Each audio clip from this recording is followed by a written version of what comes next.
What's up, guys? Welcome back. So today we're going to talk a little bit more about getting started with your finances. We're going to talk about the immigrant mentality and why it's so important. And then I'm going to ask you 3 questions that may just help you discover your purpose. Hopefully you enjoy it.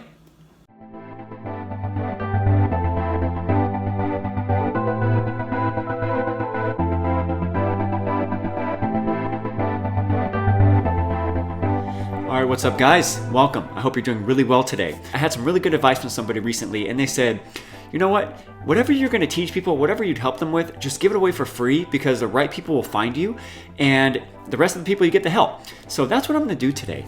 We're going to talk about some information, and continuing the series going forward, we're actually going to be talking a lot about what's in my book, okay? But I'm going to dig a lot deeper on that. It'd be really helpful if you got it and read it, but you know what? You don't have to. And I'm also going to be putting the information from my book on my blog. I'm going to be doing it in small snippets so that it's absorbable. I'm going to put a little section each week, and then we're going to dig deeper into that section so that I can help you as much as I possibly can with your finances. Just a heads up, we are going to start very, very basic. I'm going to bring you guys back to like the ground level before we get into anything that is that complicated. So I'm going to walk you along, step by step with how to get control of your finances. So hopefully by the time you've watched my whole series, which hopefully goes on for a while, you're going to be really good with anything that has to do with your personal finances. Just something to be aware of. There is part numbers, but there's a lot of behavior. So a big part of what we're going to talk about in the beginning is actually the behavioral part of doing well with your finances. Because, in all honesty, I think most everything you need to know is online. You can Google anything you want to know about.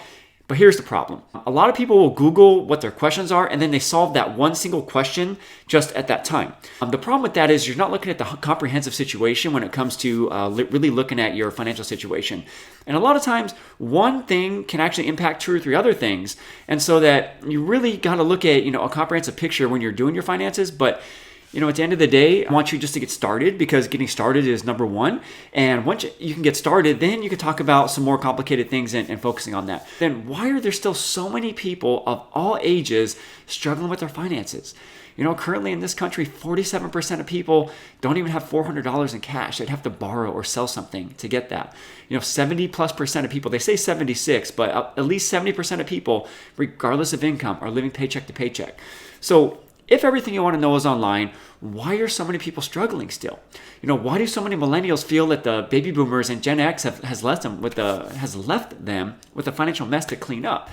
If you were to watch the news, you would feel that we're financially finished as a country, that we should just sell everything and buy bullets and bottle water and just move off the grid and create our own solar farm and just wait for the world to collapse. I don't agree with this, but don't get me wrong. There are a ton of people struggling in America. And even with all of our shortcomings, I still believe this is the best place to earn your personal fortune if you take the right steps. So, if you don't believe me, I would say just ask any immigrant, for their thoughts on opportunities in America. If people from outside of our country are literally jumping over the walls to get here, our current president is Donald Trump. He is in the process of building a $15 to $20 billion wall to keep people out from coming in from our southern border. If this many people want to come here, why do so many people that were born here feel that they're just so stuck, and they don't have any opportunities and they can't get anywhere past, minimum wage or even $15 an hour?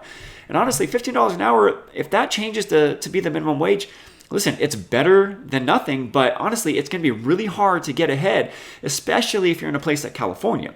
There are places where you can do well on $15 an hour, but in California, it's not going to cut it. You can hardly even afford rent on that. A couple questions for you.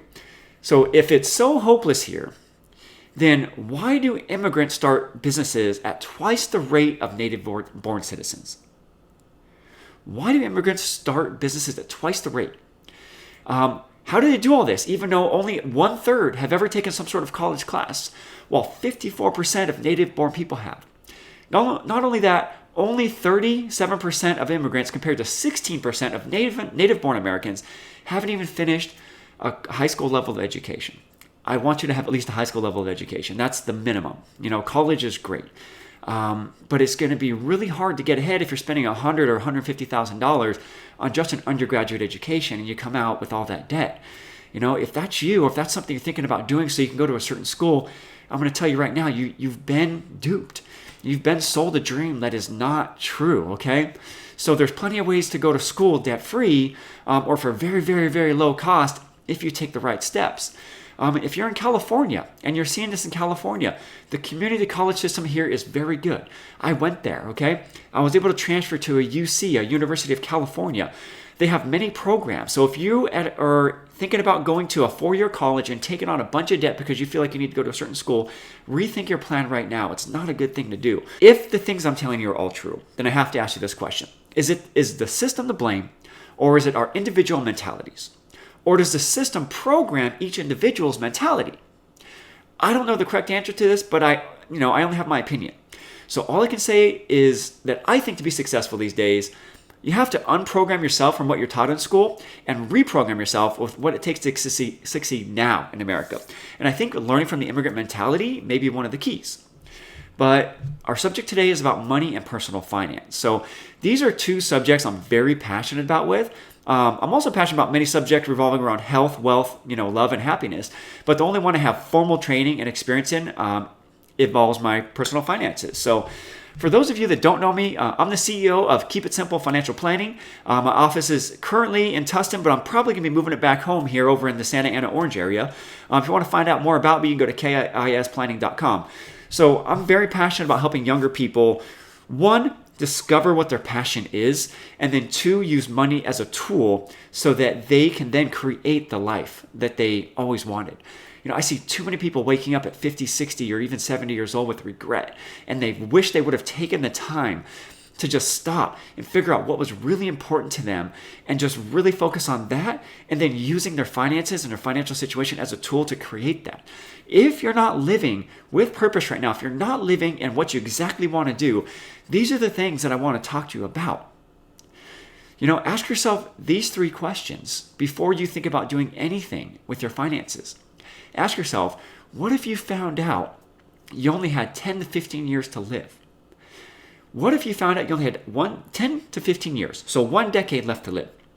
What are the things that you would do differently today if you only had 10 years left to live? Would you be working the job you're currently working? Would you be working with the people you're working with? Would you start the company you're currently starting? Would you be spending time with the friends and your acquaintances that you're spending time with? Would you be wasting your time watching TV, trying to find out who got the next rose?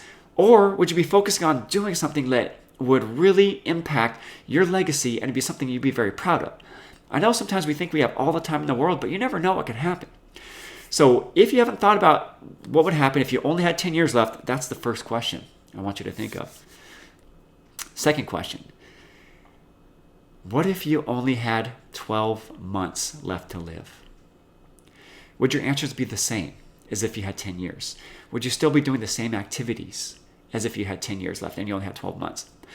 Would you be spending the same amount of time on your work and your family if you only had 12 months left to live?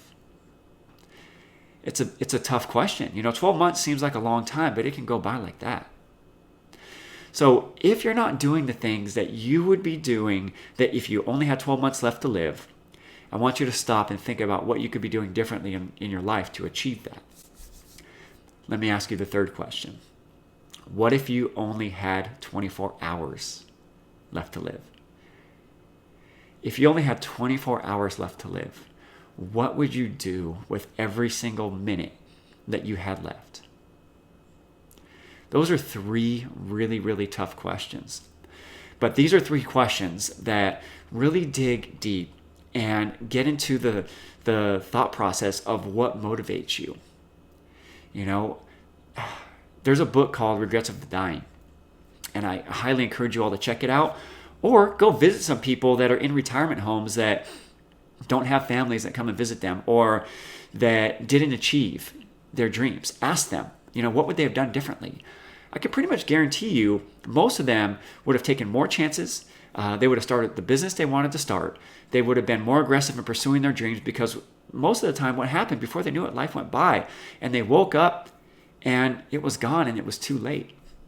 So if you're in your 30s, 40s, and 50s, even your 60s right now, there's a good chance you're going to live another 30, 40, 50, 60 years. But I want you to live every day like you only had 24 hours left to live and make your decisions based on that and accomplish your goals in that way. And money becomes a lot less important if you only have 24 hours left to live.